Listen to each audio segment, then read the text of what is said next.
Hey, what's going on, everyone? It's Organically David here, and welcome back to my channel. As you know, this is the place to be for all things organic, all things holistic.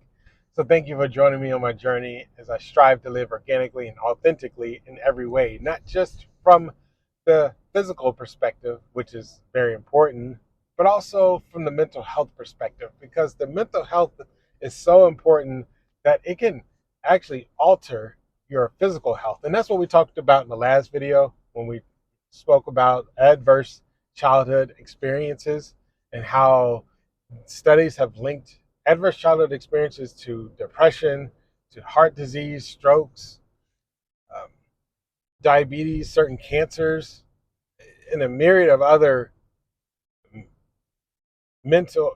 physical, medical issues in early loss of life. And so, I think we have to go back into our childhood, ex- expose the things that have been buried down, to unpack it, to unlock it, in order to embrace the future. That's the only way to even, not even just about the future, but also in the present time, right now, today, in this moment, what and who you are as a person, who you've become, and where you're going has been impacted and altered by your past and by your childhood. It just has. And so that's what we're going to talk about today, a little bit further to continue this series on childhood trauma. We talked about navigating your childhood trauma, understanding how it's affecting you.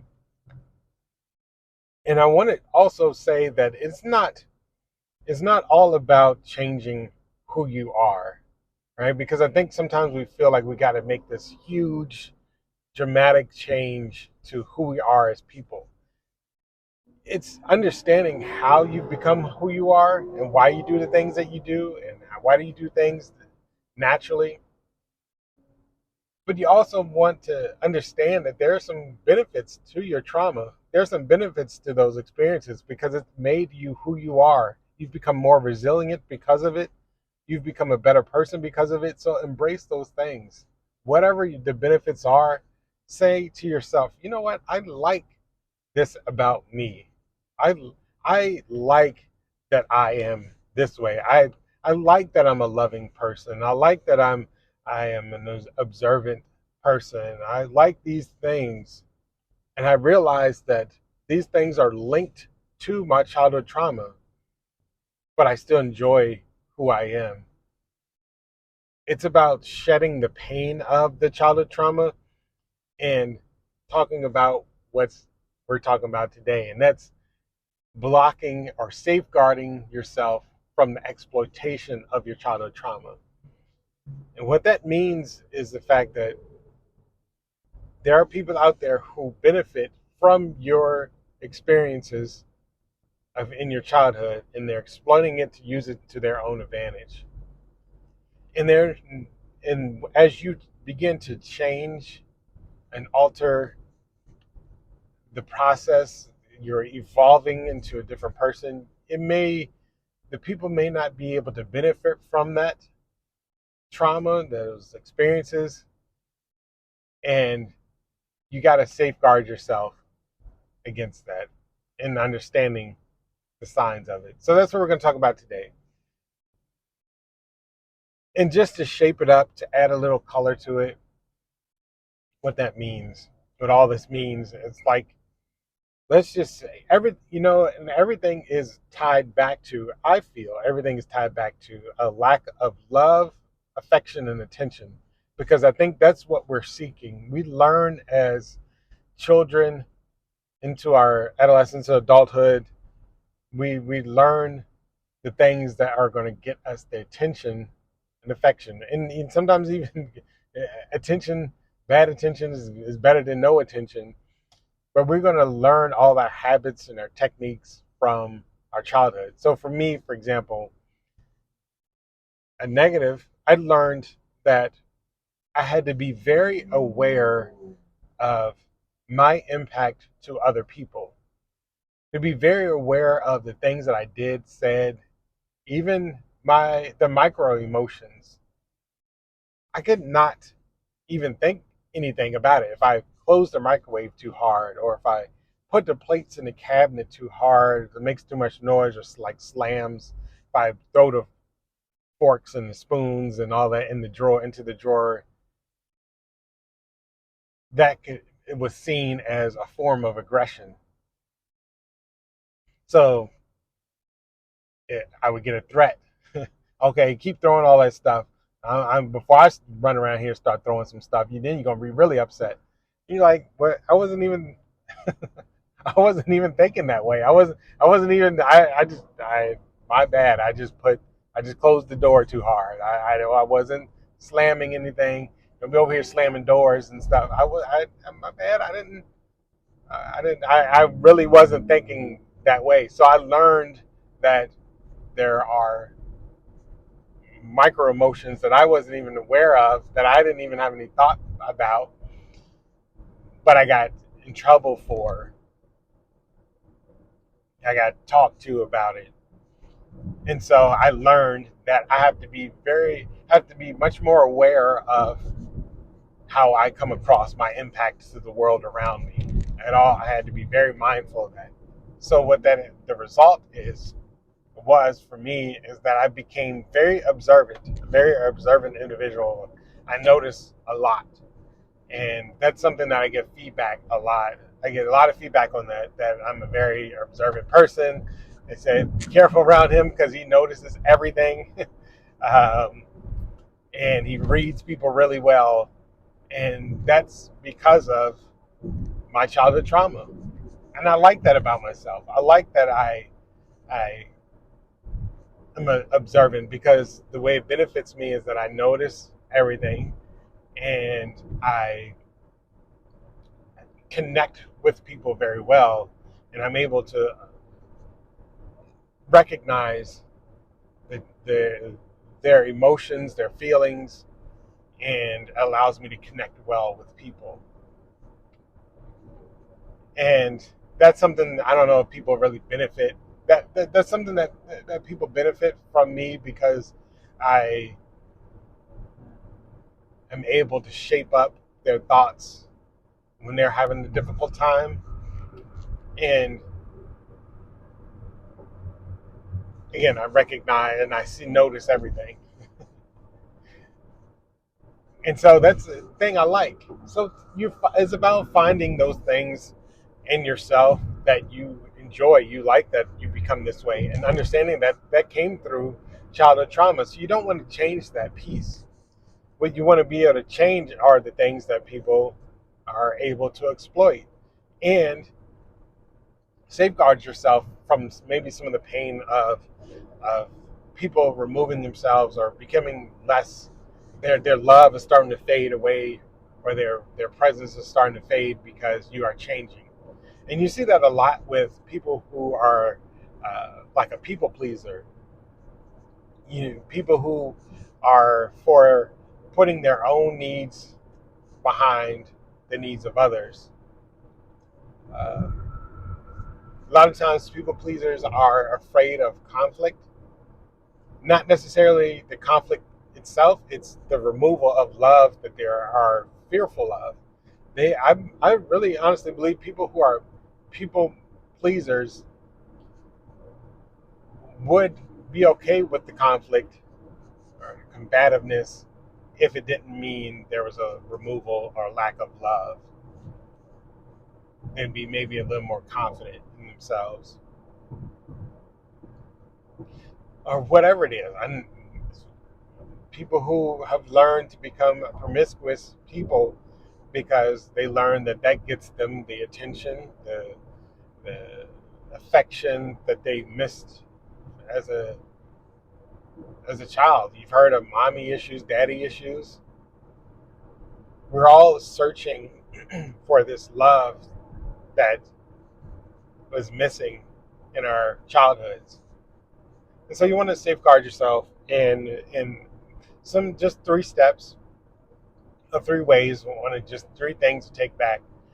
Uh, First step would be recognizing the manipulation and exploitation. And this usually comes in different forms, like gaslighting, generally tied into passive aggressiveness.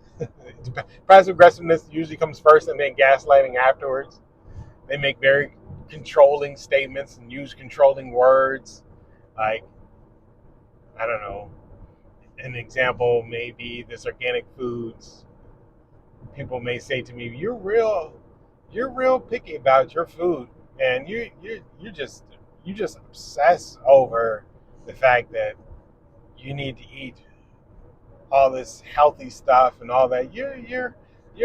That's okay. That's okay for you to eat all that stuff. I'm not going to be eating all that stuff or whatever. I'm gonna eat whatever I want to eat. It's almost like a form of, I know that a lot of times people feel judgment because if you're eating healthy, then that means they need to do something different, even though you didn't say anything.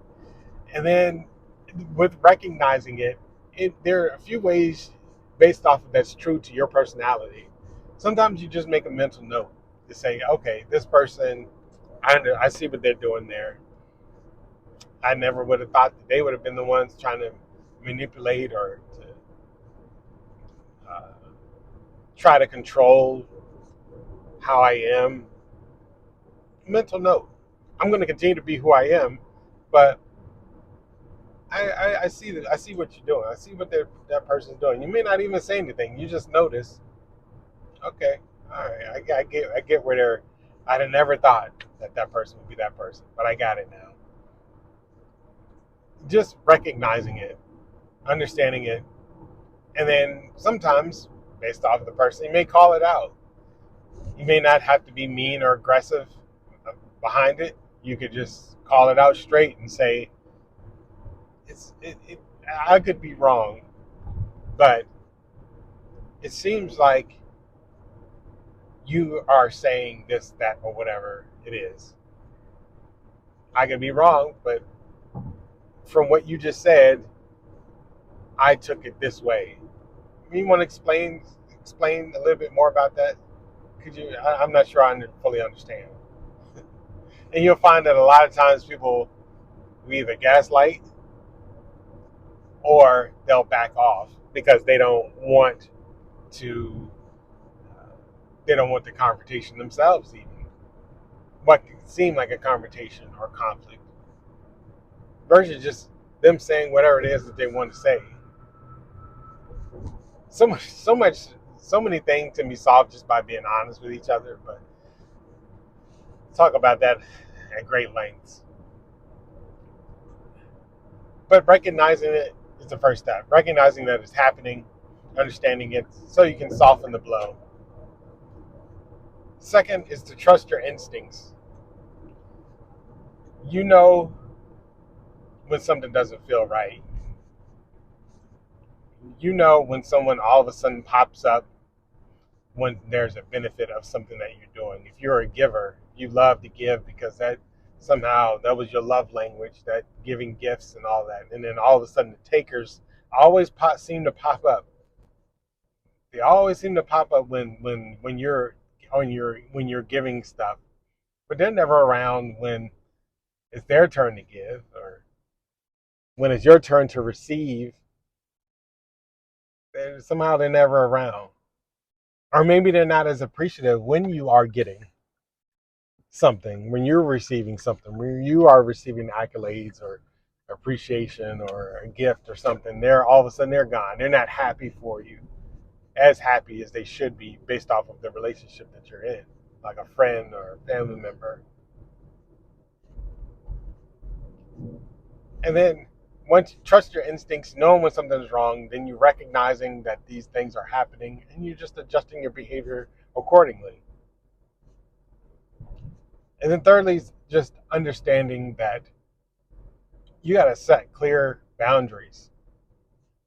Clear boundaries, and it may not be as big as having a conversation to say, this is my boundary, and you will do this or not do that. You could do it that way, but sometimes it's even a more powerful way to set a boundary expectations when something happens and you react strongly to it or towards it. And so that, I think, is a very powerful way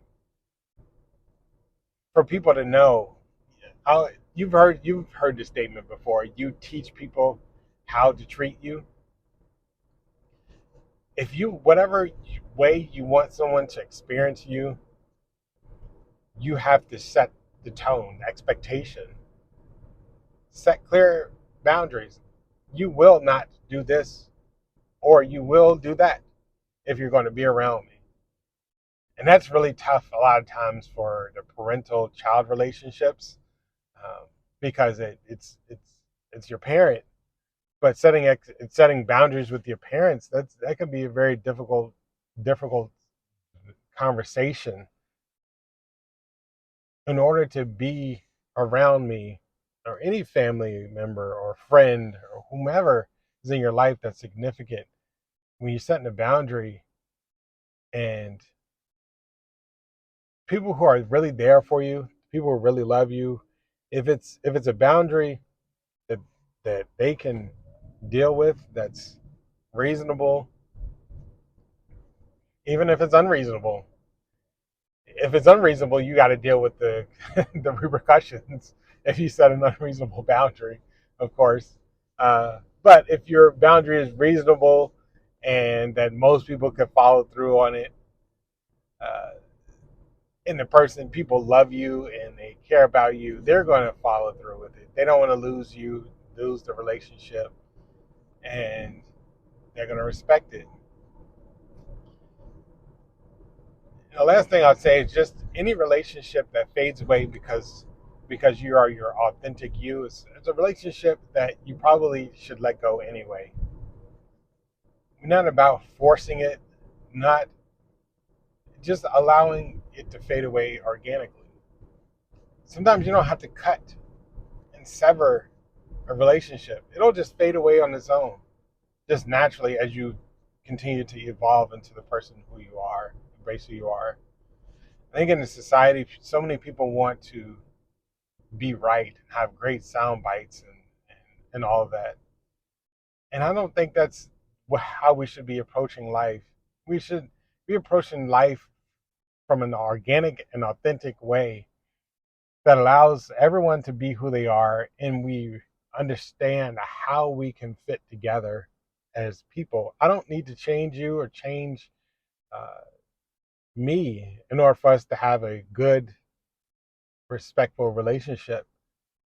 A true relationship is one where both parties are putting in equal parts of themselves. We can be open and honest with who we are as people. And if we enjoy who we are, if you enjoy who you are, you enjoy, and they enjoy, and you enjoy who they are, and they enjoy who they are and who you are, and we work together as friends, as family members, that's cool. And understanding too that we don't have to get along with everyone, and we don't have to be mad at everyone either. Just because we don't get along, just because, not necessarily because we don't get along, but just because we are not each other's cup of tea, doesn't mean we have to be mad at each other or not cordial with each other. It could be family, friends, uh, maybe not necessarily friends, but family members, especially because family feels they feel entitled to having a relationship with you. And simply put, you just may not be a person that we enjoy each other's company. I can still love you as a family member. I can still love you from a distance. I see you at the cookout, and we can just be cordial, and it's all love, it's all family. But we don't have to hang out. We don't have to be friends and all that stuff just simply because we have blood ties to each other. You can still be who you are. I can still be who I am, and we can still coexist. In the world around us, we got to get better and to a place of true tolerance. I don't know necessarily moving towards a level of acceptance in every way, but tolerance is where we need to be. Where you can say you can exist, I can exist. We're just coexisting together, as true to who we are. So it's all love. It's all embracing our past experiences, healing from them, and then moving to a better today to have a brighter future. So I appreciate you all. Please remember to like this video if you enjoy the content, subscribe to my channel, hit that notification bell, comment down below of anything else that you want to talk about, anything that's impacting your your life from your childhood trauma. If you wouldn't mind sharing, I'd appreciate it. Down in the comments down below, let me know how you are improving in your life. What have you seen in your life? Have people really embraced your journey towards a life of authenticity, or do you have the unfortunate people who are deciding to leave you because of your road to authenticity? So I'd like to know down in the comments section below. And if you don't remember anything else, I always say, let's love life, continue to love life, to live your best life, and hopefully your best life is a life lived organically.